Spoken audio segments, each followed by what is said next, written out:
What's up, everyone? Welcome to the video. Today we're going to take a look at how to replace the battery in this Hyundai flip key remote fob.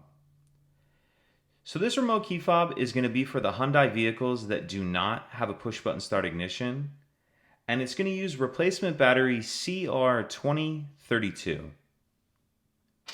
So if we grab our fob, the first thing we want to do is go ahead and flip the emergency key out.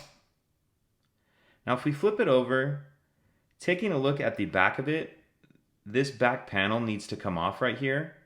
And I find I'm usually able to get this off just with my hands. If you put your fingers kind of in this little slot on the edge and then put your thumb right here and then just pull back like that. If you're unable to get that off with your hands, if yours is on there a little harder, you can grab a screwdriver like this and just use that to help you pry up on it. But once you get that off, we see our battery right here. You can grab a small screwdriver or something similar, even something like with a point on it, just to get under the edge of the battery, get it out of that holder. Now we'll grab our new battery, and we want to make sure that we're installing that with the plus side up.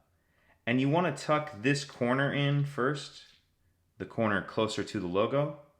Tuck that corner in first like that, and then snap it down.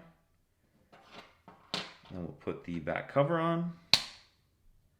And that's it. Pretty simple. If you have any questions, please let me know. If you could take a second to like and subscribe, it helps us out, and I'd appreciate it. Thank you.